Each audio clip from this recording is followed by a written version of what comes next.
If you are a nerd like me, this video will be of the highest interest to you. This video is about the science, the actual science behind first impressions. When we think of first impressions, images of a child going to a new school for the first time come to mind. Or let's say you started a new job and you want to make sure you ace the first impression people have of you. How much easier do you think it would be to make that good first impression if you understood the science, the psychology, and the physiology behind what actually makes someone to give you a first impression? In this video, we are going to do exactly that. We are going to go over the brain, bias, and first impressions as a whole.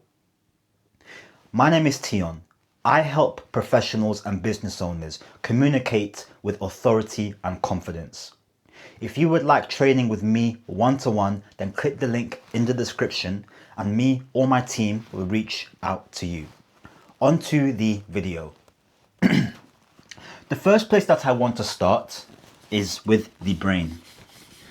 The brain is the motherboard of ourselves. It is the operating system of our lives, and everything happens in the brain before it happens outside. So let's split the brain in two. So we have the brain at the top, and we have two sides of the brain. So on this side, we have the brain stem.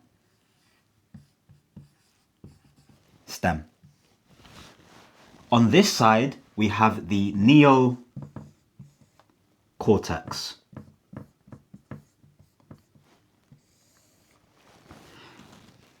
Like a penny, there are two sides of a penny, heads and tails.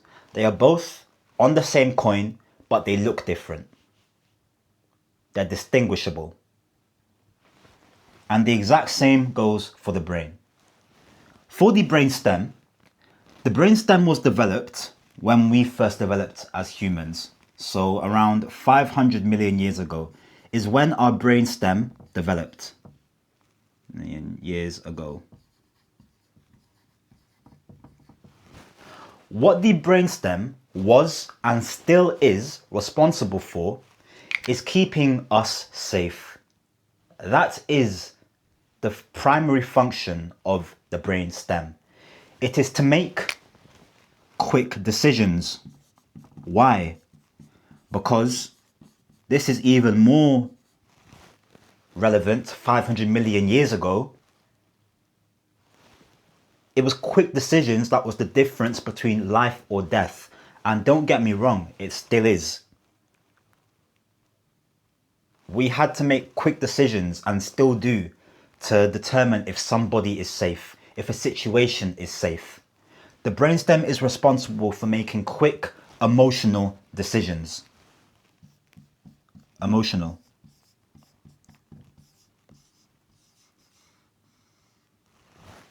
So, if the brainstem is responsible for making quick, judgmental, emotional decisions, or to keep us safe, then what is the neocortex for? Let's break down neocortex again. Neo means new.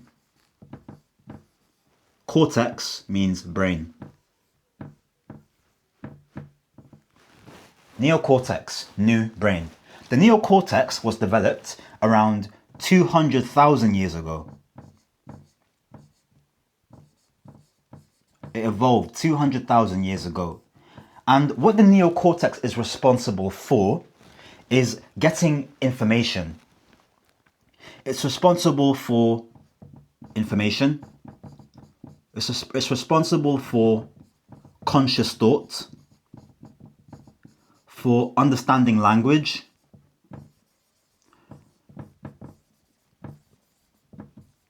really the more human. This is more animalistic, if you will, but that's not a bad thing. Animal instincts, it's more instinctual. This is more thinking, the thinking brain. We have the feeling brain and we have the thinking brain. That's a good way of putting it that I just thought of. So here is the feeling brain. And this is the thinking brain. The next question that I want to answer is, how do these two parts of the brain then tie into each other? How do they work in tandem? Let me rub this page out. If you would like, please take a screenshot of this, and I also recommend you to do your own research. If you're interested about this, first and foremost. If you're not, then don't. But if you are interested in this, then please do some more research. But this is a great understanding point. How these two parts of the brain work together. So let's say we have an assembly line or a formula. Here we have the brain stem. And then here we have the neocortex.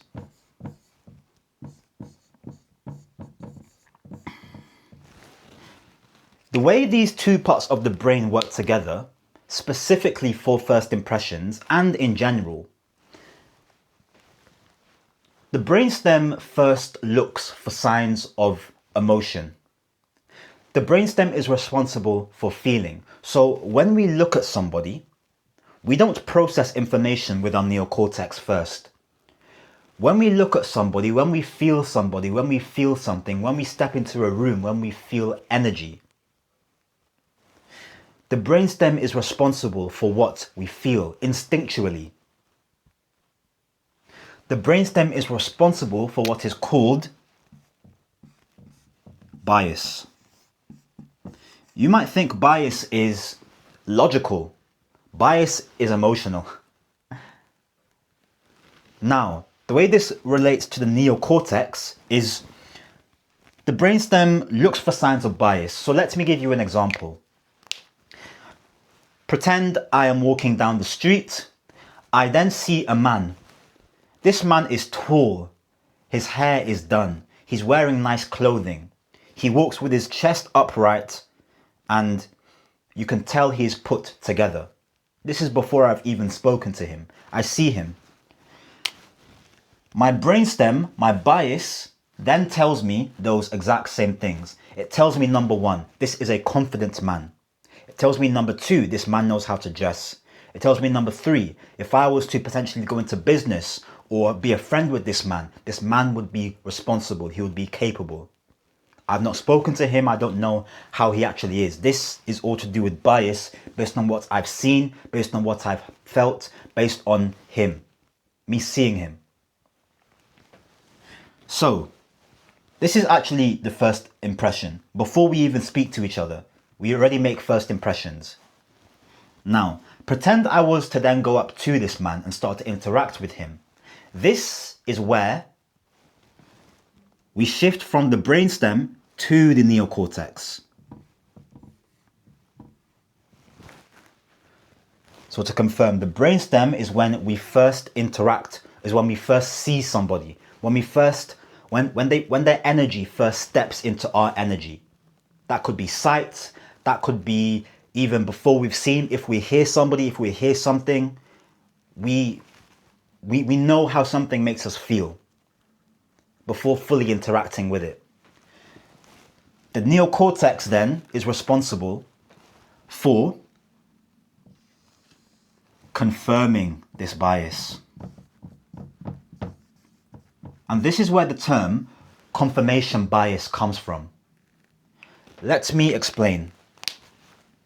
So we have a bias. Let's take the example again, the confident man who dresses nice down the street. I then go to speak to this man because I want to confirm my bias. In my mind, in my brainstem, I already have the prerequisite that this man is put together, he's confident. Meaning, the brainstem has sent information to the neocortex saying, neocortex, we feel this man is comfortable. We feel this man is responsible. He is confident.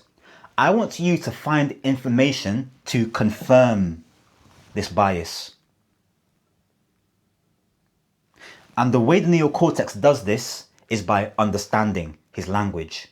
It's by making judgments based on how he speaks, based on where he got his clothing from, based on where he works, based on what he does.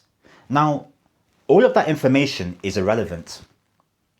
The reason why we ask it is to get a deeper understanding as to what his status is.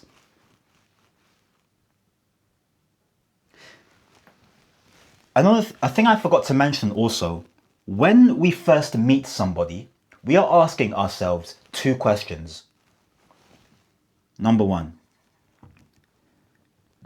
am I safe around this person?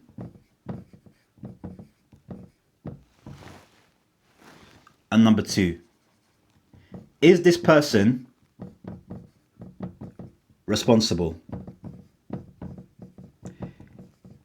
If you've watched my other videos, you know what these fall under. We have warmth and we have competence.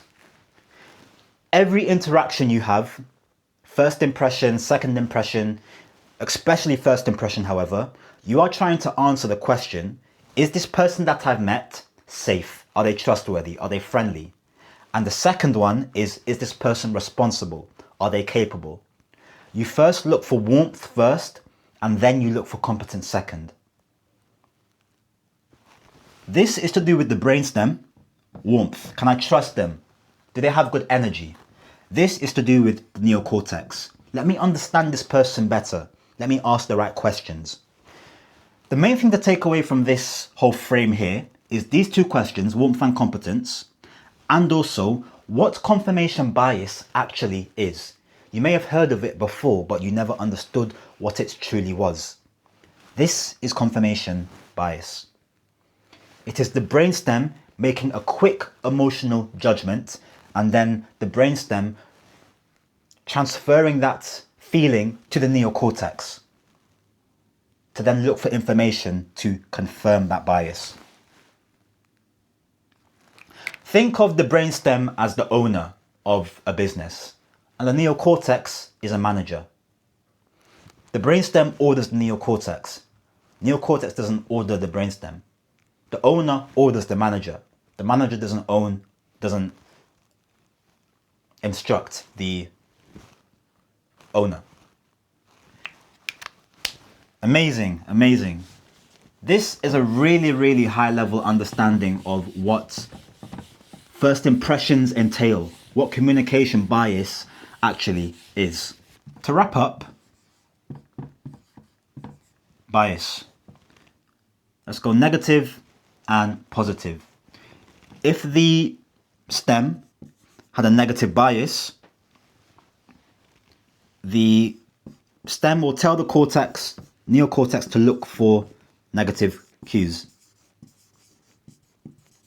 Which is why, have you ever met somebody who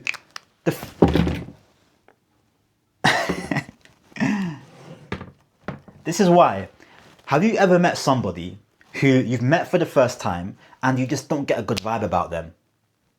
It's very, very, very hard for you to change that bias because your stem felt that and then it sent signals to the neocortex to look for negative reinforcement cues. You've convinced yourself this person is just not your type. It's very, very hard for you to change that. However, what we want to do is improve people's perception of us for the first time. So we need to first get their brainstem to think of us as warm and competent.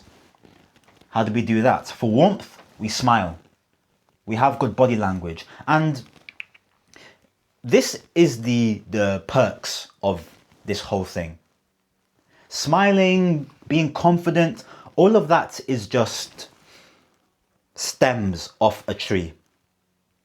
What the actual roots of that tree is, what the trunk of that tree is confidence, is actually feeling good about yourself.